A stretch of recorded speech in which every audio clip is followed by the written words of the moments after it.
This is part 2 from the video I did called The Hidden Et, Yah's Covenant Mark. And if you haven't watched that video, I highly recommend watching that first before you watch this one. I just want to give honor and glory to Yah for revealing these hidden things. Proverbs 25:2. It is the glory of Elohim to conceal a thing, but the honor of kings is to search out a matter. And there is a mark that sets Yah's people apart, and it's older than any religion, older than any church. It's the Aleph-Tav, the Et, Yah's signature in His word and on His people. In Ezekiel 9, Yah gives a command to a messenger.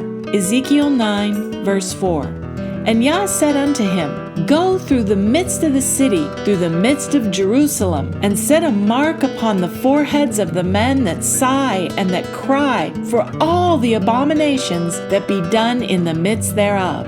And these people that are sighing and crying for the abominations, they aren't preachers or prophets. They grieve, and Yah calls them His.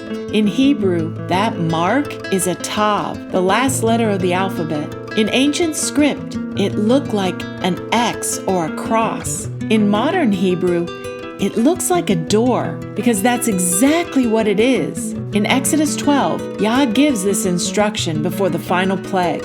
Exodus 12, verse 7. And they shall take of the blood, and strike it on the 2 side posts, and on the upper doorposts of the houses, wherein they shall eat it. And again, Yah says, in Exodus 12, verse 23. For Yah will pass through to smite the Egyptians, and when He sees the blood upon the lintel and on the 2 side posts, Yah will pass over the door and will not suffer the destroyer to come into your houses to smite you. They weren't just painting blood on a door. They were forming the Tav, marking the covenant in blood. But here's the mystery. It wasn't just on the door. It was the door. They walked through the Tav, into the covenant, into life, through the Et, the beginning and the end. The destroyer passed over not just because of the blood, but because he recognized the code, the mark of obedience, the Torah, the seal of Yah. Because the true mark of Yah is not just the Tav. It's Aleph-Tav, the Et, the full signature, the divine pattern, the access point back to the tree of life. But the enemy always imitates. Today, Rome still builds its arches, doorways of conquest, false Tavs carved into stone, while Christians mark their forehead in ashes with a cross.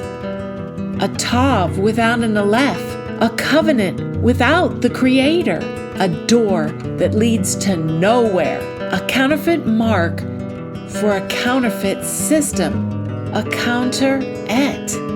But Yah's remnant bears the real one, those who mourn the idolatry, grieve over the lies, and cry for the defilement of Yah's name. They are being marked, not with ashes, but with the Et, not with religion, but with truth. This is the hidden mark, the doorway, the seal, the code. Now you understand. Now you Et stand. And only those who carry it will walk back through the fire to the tree of life.